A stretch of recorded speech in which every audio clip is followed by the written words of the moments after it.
Bienvenidos a Edificándonos, soy César Morales y vamos a ver el siguiente capítulo del libro de los Hechos. Ahora en el capítulo número 6, versículo 8 en adelante, incluso vamos a ver el capítulo número 7.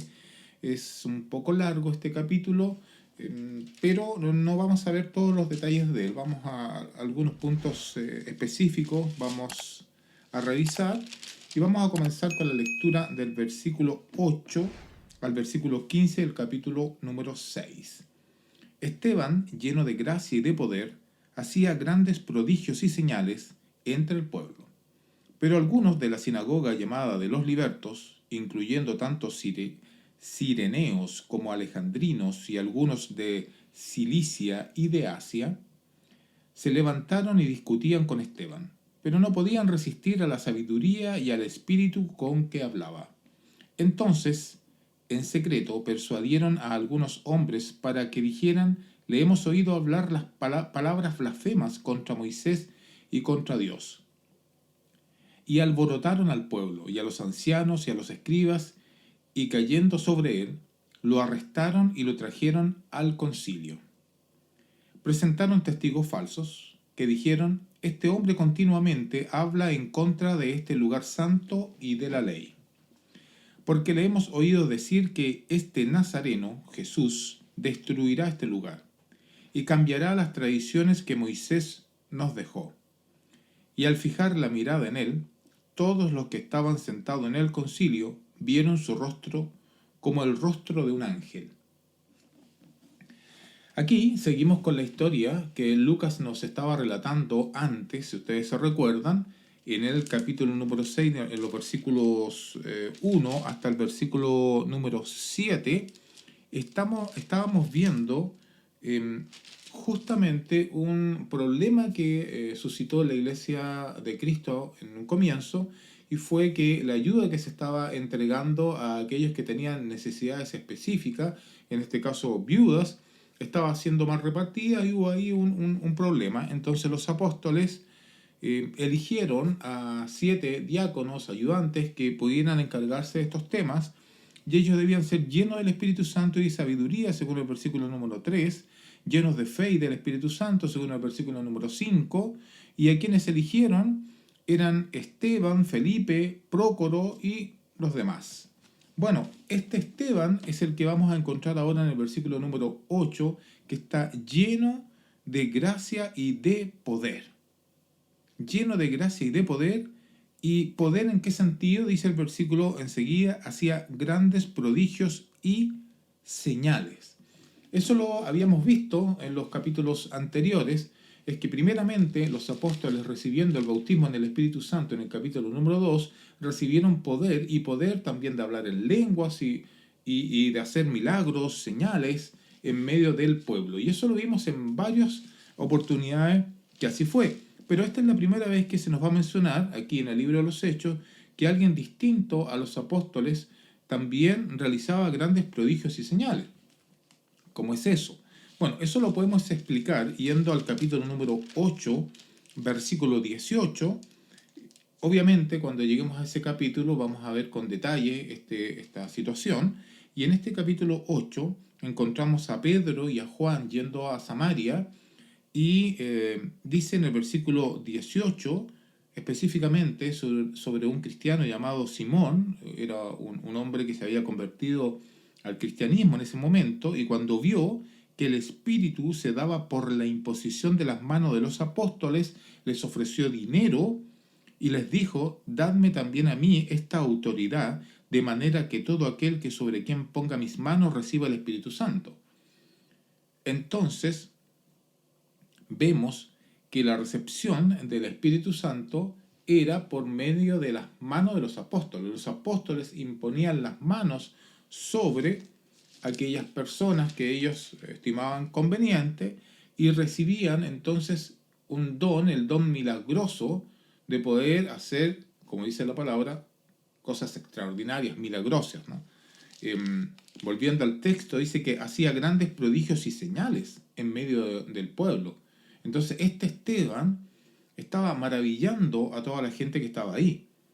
Pero dice el versículo 9 que algunos de la sinagoga llamada de los libertos, Esto de los libertos significa de los que han sido liberados. Entonces eran sinagogas específicas donde aquellos que habían sido esclavos habían sido liberados y entonces ahora participaban de la sinagoga y eran de 4 lugares específicos. Si ustedes se fijan, dice que eran cireneos, alejandrinos, algunos de Cilicia y de Asia. Así estaba compuesta esta sinagoga, con extranjeros que habían sido liberados y que ahora estaban ahí participando. Y se levantaron y discutían con Esteban, discutían con este hombre de Dios que estaba lleno de gracia y poder y que hacía grandes prodigios y señales. Discutían con él, pero no podían resistir, dice Lucas en el versículo 10, a la sabiduría y al espíritu con que hablaba. No podían resistir, porque era un hombre lleno del Espíritu Santo y hablaba la palabra del Señor. Entonces en el versículo 11 dice que en secreto persuadieron a algunos hombres para que dijeran, le hemos oído hablar palabras blasfemas contra Moisés y contra Dios. Y luego al final en el versículo 13 dice que eran testigos falsos. ¿Se recuerda de testigos falsos? Claro que sí. En Mateo capítulo 26, versículos 60 al 61, encontramos justamente que esto fue lo que dijeron en contra de nuestro Señor Jesús. Dice en Mateo capítulo 26, versículo, vamos a leer del 59, y los principales sacerdotes y todo el concilio procuraban obtener falsos testimonios contra él, contra Jesús, con el fin de dar muerte a Jesús. Y no lo hallaron, a pesar de que se presentaron muchos falsos testigos, pero más tarde se presentaron 2 que dijeron, este declaró, yo puedo destruir el templo de Dios y en 3 días reedificarlo. Y justamente es lo que están haciendo también con Esteban. Están colocando testigos falsos y es una de las cosas que el Señor aborrece en el Antiguo Testamento, el testigo falso. El testigo falso es el que se va a ocupar aquí. ¿Para qué? Para acusar a Esteban de estar alborotando al pueblo. ¿Y qué es lo que estaba haciendo? Bueno, el pueblo estaba en cierta modo, ¿no? En cierta manera, alborotado por los grandes prodigios y señales que hacía Esteban. Pero ellos le están diciendo que, bueno, aquí está alborotando al pueblo porque, dice, este hombre continuamente habla en contra de este lugar santo y de la ley. Lo mismo que estaban diciendo acerca de nuestro Señor Jesús. Porque le hemos oído decir que este Nazareno, Jesús, destruirá este lugar y cambiará las tradiciones que Moisés nos dejó. Dice que eran testigos falsos, así que había una falsedad en todo esto. Sin embargo, nosotros vemos en las Escrituras que justamente el Señor Jesús hablaba de su cuerpo respecto a que derriben este templo y en 3 días lo reedificaré, respecto a él, a su muerte, a su crucifixión, su muerte y su resurrección. Pero más tarde nuestro Señor Jesús, y eso lo pueden ver en Mateo capítulo 24 y 25, va a haber una profecía respecto a la destrucción de Jerusalén que fue llevada a cabo por el general Tito en el año 70. Ese es un tema para otro estudio. Pero lo estaban acusando a Esteban. Y dice el versículo 15 que al fijar la mirada en él, todos los que estaban sentados en el concilio vieron su rostro como el rostro de un ángel. ¿Cómo habrá resplandecido su rostro? Que lo vieron como el rostro de un ángel. Y el sumo sacerdote, y ahora entramos al capítulo 7, les dije que este es un poco largo, así que vamos a pararnos en ciertos lugares para analizar lo que ahí se dice. Dice que el sumo sacerdote dijo, ¿es esto así? Y Esteban respondió. ¿Y qué respondió? Esteban va a responder, obviamente inspirado por el Espíritu Santo y lleno de sabiduría, va a hacer un resumen del Antiguo Testamento partiendo desde Abraham. En el versículo número 2 dice que a nuestro padre Abraham, cuando estaba en Mesopotamia, antes que habitara en Harán, y le dijo, sal de tu tierra y de tu familia, y vete a la tierra que yo te mostraré. Y eso estaba en Génesis capítulo 12, versículo 1, y hay una promesa acerca de lo que vendría en el futuro. Y Esteban va a empezar su argumento con Abraham, y va a terminar el argumento justamente con el justo. con la venida del justo, al final, en el versículo 52. Y va a pasar durante toda la historia de Israel, eso es lo que va a hacer. Y habló de que Abraham había salido de la tierra de los caldeos en el versículo 4, después en el versículo 5 se le daría en posesión a él y a su descendencia después de él. Luego en el versículo 6, y Dios dijo, entonces empieza a citar textos del Antiguo Testamento, que sus descendientes serían extranjeros en una tierra extraña y que serían esclavizados y maltratados por 400 años, pero yo mismo juzgaré a cualquier nación de la cual sean esclavos, dijo Dios, y después de eso saldrán y me servirán en este lugar. Hablando también de Génesis capítulo 12, de Éxodo capítulo 3. Luego sigue la historia, hablando de Isaac, hablando de José en el verso 9, cómo lo vendieron a Egipto, y toda la historia hace un resumen en los versículos siguientes, cómo después entonces Jacob descendió a Egipto y allí murió, y también nuestros padres, dice el versículo 15, versículo 17, pero a medida que se acercaba el tiempo de la promesa que Dios había confirmado a Abraham, el pueblo crecía y se multiplicaba en Egipto, hasta que surgió otro rey en Egipto que no sabía nada de José, eso en Éxodo, ¿no? Capítulo 1.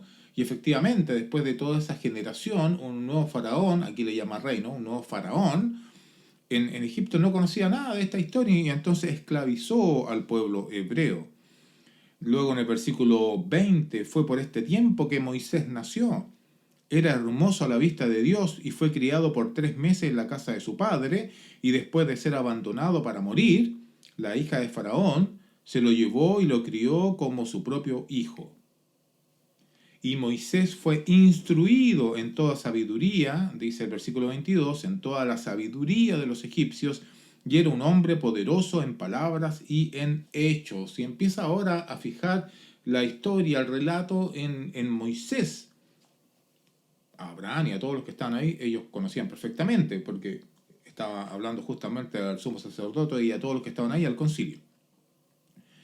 Y después va a hablar entonces sobre que iba a cumplir la edad de 40 años, cuando Moisés iba a cumplir los 40 años y sucede ahí la muerte del egipcio y él tiene que abandonar la tierra egipcia y irse a otro lugar del cual después va a tener una familia.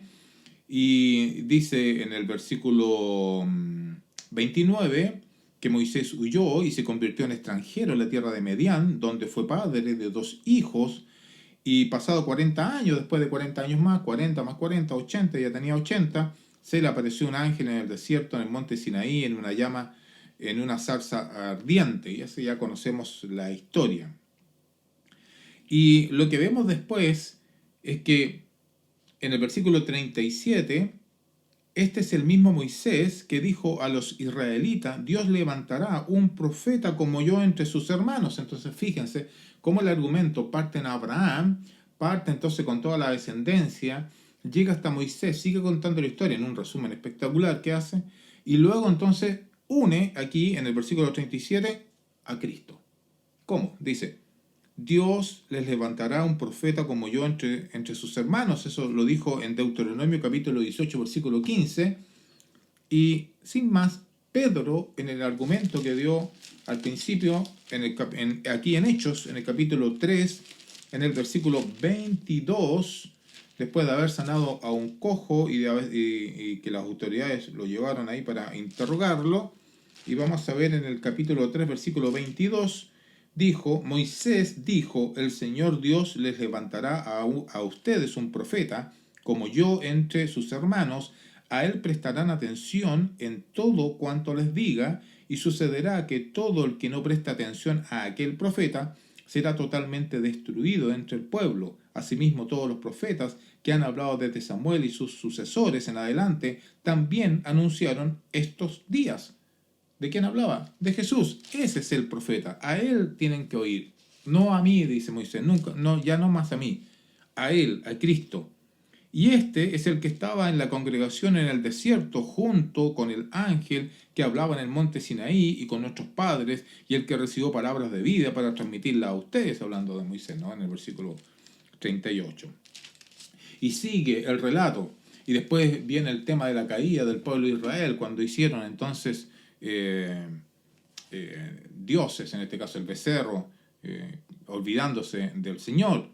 Y después más adelante la historia siguió del pueblo de Israel, y dice el versículo 41 que en aquellos días hicieron un becerro y ofrecieron sacrificio al ídolo y se regocijaban en las obras de sus manos, pero Dios se apartó de ellos y los entregó para que sirvieran al ejército del cielo, como está escrito en el libro de los profetas, y aquí citando a Amós en el capítulo 5, ¿acaso fue a mí quien ofrecieron víctimas y sacrificios en el desierto por 40 años, casa de Israel? También llevaron el tabernáculo de Moloc y la estrella del dios Refán, las imágenes que hicieron para adorarlas. Yo también los deportaré más allá de Babilonia. Y hace un resumen aquí de todo lo que sucedió en la historia del Antiguo Testamento y cómo fueron deportados a naciones extranjeras, producto de que Dios castigó al pueblo de Israel por seguir la idolatría. Esta que parte aquí, en el desierto, con este becerro de oro y que después se quedó en el corazón de los israelitas generación tras generación, y con la mezcla que hicieron con los pueblos donde fueron a vivir. Las mezclas son un problema al final del día. Nuestros padres, dice el versículo 44, tuvieron el tabernáculo de reunión en el desierto tal como se le había ordenado que lo hicieran. El tabernáculo, recuerdan ahí que transportaban el tabernáculo al lugar santo, el lugar santísimo, y era donde ofrecían sacrificios, y donde el Señor se comunicaba con Moisés ahí en el lugar santísimo, en el arca, recuerden eso. Pero luego dice que David pensó entonces hacer un templo al Señor, y dice el versículo 46, David halló gracia delante de Dios y pidió el favor de hallar una morada para el Dios de Jacob, pero fue Salomón, su hijo, quien le edificó una casa. Sin embargo, el Altísimo no habita en casas hechas por mano de los hombres, como dice el profeta, en este caso Isaías, en el capítulo 66, versículo 1. El cielo es mi trono y la tierra el estrado de mis pies. ¿Qué casa me edificarán, dice el Señor? ¿O cuál es el lugar de mi reposo? ¿No fue mi mano la que hizo todas estas cosas? Aquí, en un maravilloso resumen que está haciendo Esteban, ahora entra en la sección de David y de Salomón, como David pensó entonces hacer un templo para el Señor, pero no fue él quien lo edifica, sino que lo edificó su hijo Salomón. Pero aún así, Esteban lo que está diciendo es que el Señor es mucho más alto que todas estas cosas. El templo y todo lo demás lo hicieron aquí en esta tierra, pero el Señor creó la tierra. El Señor es el creador de todo, es todopoderoso. Y por lo tanto el Señor no habita en templos hechos por los hombres. Luego, en el versículo 51, les dice, ustedes son tercos e incircuncisos de corazón y de oído, resisten siempre al Espíritu Santo.